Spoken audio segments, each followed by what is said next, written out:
あるかもしれない。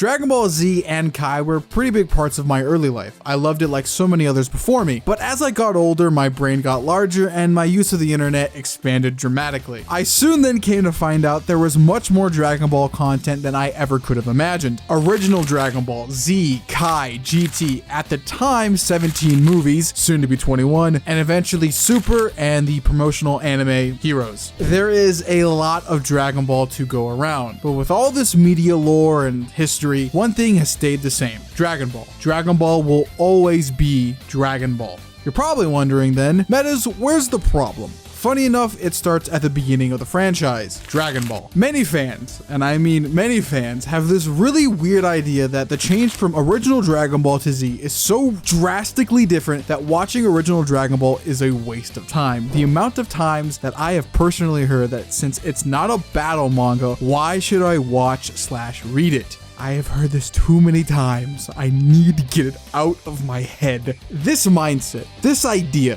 has caused way too much damage to this franchise and fandom that I can no longer hold it back. What do I mean by that? It's basically the equivalent of skipping the start of this video, like right now, the thesis, the intro, what the heck the video is actually going to be about, all of it. They just didn't watch that and they don't know what the series is actually about. So much so that it starts to affect future projects in the eyes of fans and even the current ones because they actually don't know what the series is doing. When in reality, over Dragon Ball's 40-year-long run, it has never changed from the start of its beginning. I can confidently say over the plethora of anime and manga I have watched and read over my young adult lifetime that Dragon Ball is shockingly the most consistent when you don't skip the literal beginning of its start. Dragon Ball, the entire thing is the story of Son Goku, the story of getting better, beating his previous self or others, and the adventure along the way, whether that be finding the Dragon Balls or beating the villains. Hell, maybe even both. Also, quick side note on what I mean by change in this video, just to clarify it a bit more. Change here in this context means when original Dragon Ball went from a adventure/some battle series to just a plain battle series, when in reality it never did. It was always been some form of adventure and battle series this whole time. Now, the reason why I think that mindset shows up so much is because of how Dragon Ball is viewed here in the West, because shockingly enough, if you don't know your Dragon Ball history, Dragon Ball and Dragon Ball Z have a very complex history of its showings here in the West. At first, with Harmony Gold, Dragon Ball actually did show up before Z, however, it failed tremendously. Twice, by the way, on that record, and they also had weird dubisms where they would change Goku's name and the plot of the story for some reason. However, it wasn't until when Z was officially aired on live television where it would finally see success, and even at that, it would have weird dubisms, filler content, and switching of voice actors by different studios, making it all very confusing for everybody. It wasn't until 2001 where Dragon Ball would be officially shown in full. However, also during this time, Dragon Ball GT would also be shown as well, meaning that the ending and beginning, at least at the time, were being shown to a massive audience. I understand where some confusion can come about during this. Not to mention, the early portions of GT, which were supposed to be a callback to original Dragon Ball, weren't even aired for some time and would be later called the Lost Episodes. In retrospect, it totally makes sense why a lot of fans don't understand Dragon Ball. The show wasn't even shown in chronological order, and the amount of changes that occurred during it make it much more confusing. The bulk of that confusion is thanks to the dub, as it portrayed characters in a much different light. The biggest one being is how the English dub portrays Goku as a hero, when originally with the Japanese anime and manga, it's pretty clear cut that Goku's reason for fighting is not for justice, but just to get stronger, to beat his previous self. Another one being is Vegeta's character. Vegeta is not this character who mourns his loss of his race and is angry towards Frieza because he destroyed that and took away his lineage, his decree to a kingdom.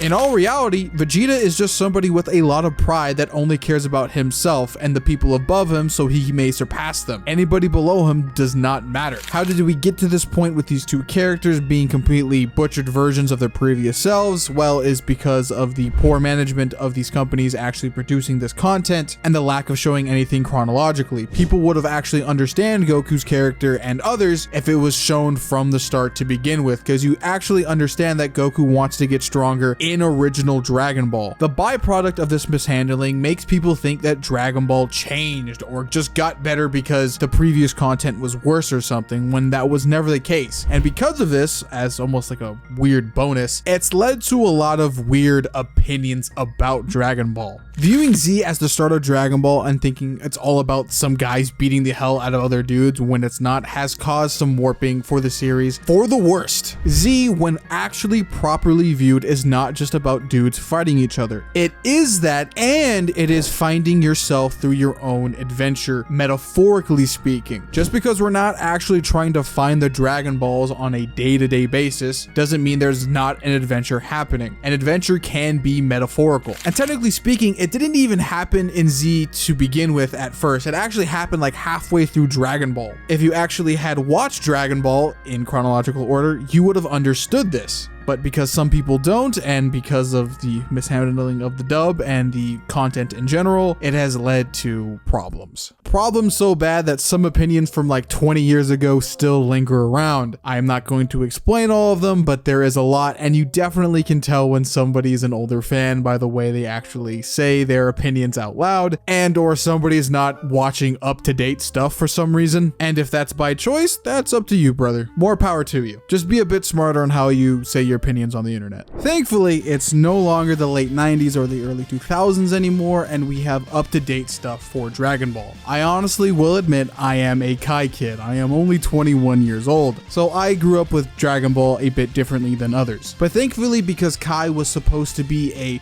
redoing of what Z messed up, it has changed a lot of people's opinions. And no, I'm not talking about the 4Kids version. That one sucked. We're talking about the Blu-rays. It has helped foster new opinions for Dragon Ball for the better, as it tries to introduce Dragon Ball back into Z, and even kind of like recommends you start Dragon Ball first and then go into Kai, so you get the full story. On top of that, it even adds stuff from the episode of Bardock to even add more context to the whole of Dragon Ball. So it does a lot more than the original anime ever did. Thanks to these better adaptations, Dragon Ball for a lot of people has never changed. It has always stayed consistently the same. The story has always been good. Dragon Ball is a story huge on context, like any other story would be like. To truly understand any of it, you need the full thing. However, I will give Toriyama some credit, and even then the production crew back in the 90s, that they did a pretty half-decent job trying to get everybody into the story halfway through its run. The story's themes and ideas are very easy to follow, so you can pick up on them pretty quickly if you are missing some context. But when you do see it in full, a story unfolds like no other. A monkey boy and a girl with purple hair go on a journey to find the Dragon Balls. On this journey, they would gain new friends, new powers, fight incredibly powerful villains, and realize things about themselves they never previously would have. And even wishing on the Dragon Balls, the adventure still doesn't end. Primarily following Goku after this, Goku wants to get stronger, as during this journey he loves to fight. Martial arts is his passion. He wants to get better at it, and through his rivalries in martial arts, he meets Krillin, Tien, eventually fights King Piccolo, and eventually then meets Piccolo, to all then set up the events for Dragon Ball Z, and the motivations for so many characters within that part of the series in specific. The adventure continues onward, and while yes, it's not about chasing the Dragon Balls now, it is about chasing one's personal goals, a self-adventure. Dragon Ball is the story of Goku, like I've said previously. Without him, you don't have Dragon Ball.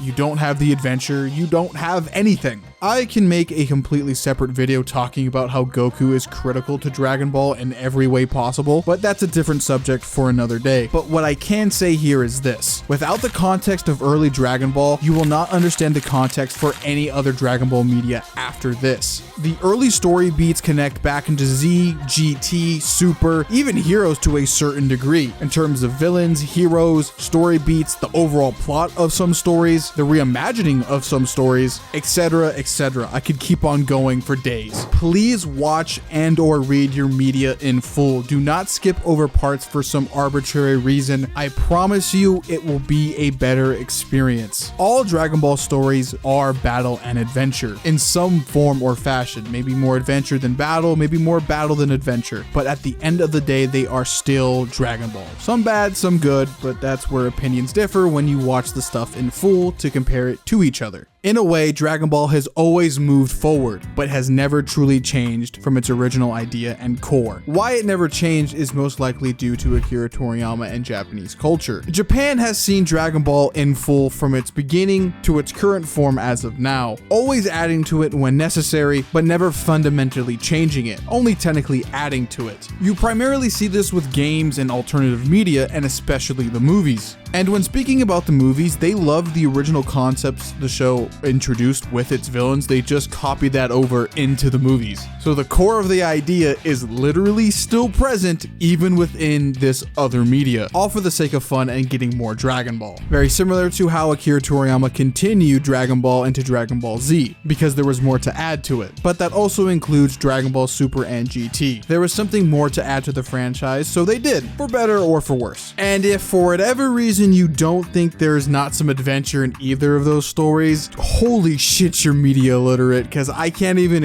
okay, there's too much. I'm getting angry now. Oh no.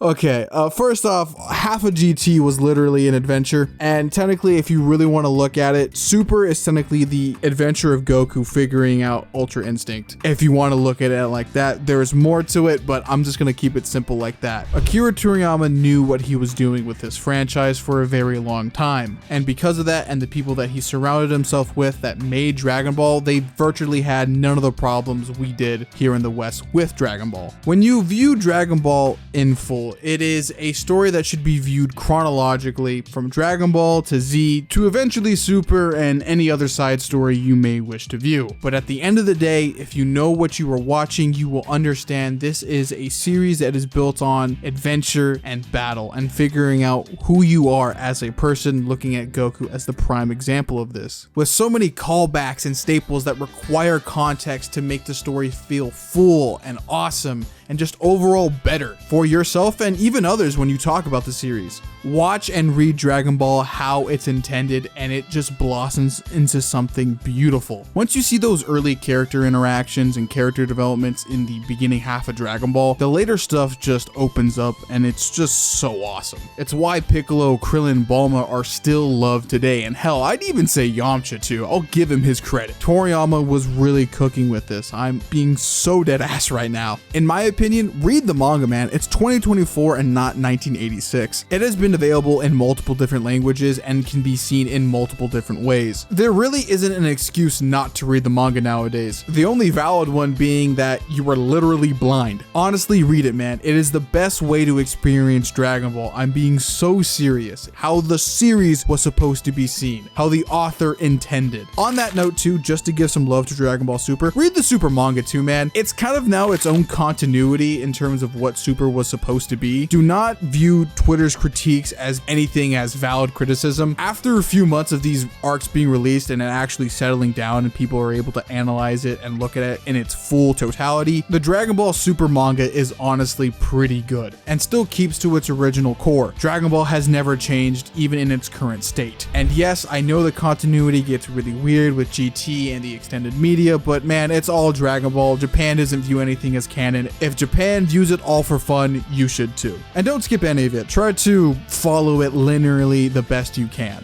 At one point, Dragon Ball becomes a pick your own adventure game, so you'll be good. If you're a Dragon Ball fan, just be happy your community is not like JoJo's, because if you were part skipping, ooh boy, you're in some trouble. Coming around full circle, I don't think Dragon Ball has ever changed. Ever since its original inception in Japan with Akira Toriyama, the story has always been about adventure and battle, waxing and waning over the years depending on the version, but always staying true to its original core, only feeling like it's changed when it's not viewed in its entirety, or being poorly mismanaged. But when it's not, Dragon Ball is the story about Goku trying to find the Dragon Balls, going on adventures with his friends, trying to achieve their dreams, starting from the first chapter to the very last. Well, with that all being said, like, comment, share, subscribe. Tell me if you want to see more Dragon Ball content. Stay hydrated, and I'll see you in the next one. Deuces.